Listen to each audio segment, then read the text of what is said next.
Hi, I'm Gail Boles. I'm the defending champion at super speed modified shovel racing. I'll be defending my title driving Thor's hammer at this winter's X Games. So the first time I ever did this, I was sitting at the starting line for a long time because the guy right in front of me broke his shoulder and his arm. So I'm sitting there waiting. I've got my two friends who have done it before telling me, Boles, just don't hold back because you're going to get hurt worse if you hold back. So I'm like, oh, great. So I'm sitting there in my helmet thinking, what the heck am I doing here? So I'm looking down the hill, and they said go, and I went, and it just gets faster, faster, faster. Pretty soon you're going as fast or faster than you've ever been on skis, and I've gone really fast living at the house. But I felt much safer on skis. Anyways, I passed that finish line, got the brakes, came to a stop, and just the relief of not crashing was just, I was so high from adrenaline. It was excellent. I think it really helps to have done the production by the time you're doing the full-on speed modified, because you've got a sense of how you're moving on the snow, how to stop, but it's a totally different beast. I mean, when you're doing the speed modified, you know you might as well just, once you're a third of the way into it, you might as well go all the way, because there's always the chance of fighting it hard. You might as well cross that finish line before you try to put on the brakes. You're stuck with an entire craft, and it's exciting. I mean, there's nothing like it. The sound, it takes on a whole different sound when you're starting to do about 70, 75. Whew. It's exciting, that's all I can say. Speed modified is much more dangerous than the production. You can separate from a shovel pretty easy. When, well, with the heavier speed modified, you have to have a 4-point harness, so you're strapped in, you're in that baby till it comes to a stop.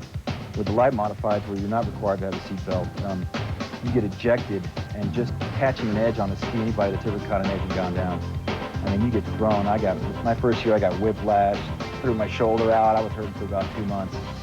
But so it adds to the thrill factor, definitely.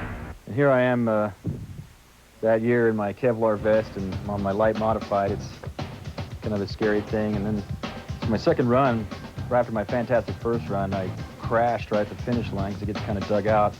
I was hurting for about 2 months, and I was almost thinking about giving it up. But then you start looking at the trophy, and it's like, dang, I'm 4th in the world. I could be #1 in the world, and it's about as close as you're going to come to being #1 in the world at anything. I mean, ski racing, you got to be born into it. You got to have money. I mean, this is like something that anybody can do and just get out there and rip it up. Okay, so people are always asking me, what is shovel racing? I mean, no, you're not racing, shoveling snow. I'm always trying to explain to them it really doesn't do it much justice, because the speed modified has nothing to do with the shovel. It's just there for cosmetic purposes. It just kind of was a way to make the sport more exciting, another offshoot. My grandmother in Sweden, she still doesn't understand what the heck it is, but she knows that I'm the champion, so I guess that's all that matters to her. So aside from shovel racing, which me and my friends think about 365 days a year, I'm a third-year pharmacy student. I'm a ex-bass player that decided to go back to school, but I still love rocking and rolling. Like mountain biking, you know, anything that's fun, fast, fun. Although pharmacy couldn't be considered fast, but it's fun. So we're taking a little bit different outlook at this race at Snow Summit, because, you know, we only make 2 runs a year of an Angel Fire. The winner will have made 12 runs, so attrition's definitely going to play an integral part of this race. You're going to have to be able to steer good, you're going to have to be able to brake good, and you're going to have to be fast. So you're racing on a little bit more hard-packed than we're used to in New Mexico. We have a little bit lighter, fluffier snow, so you got to take that in consideration. The wrecks could be a little harder, so build a solid craft and go for it. More fast action is coming up. Don't go away.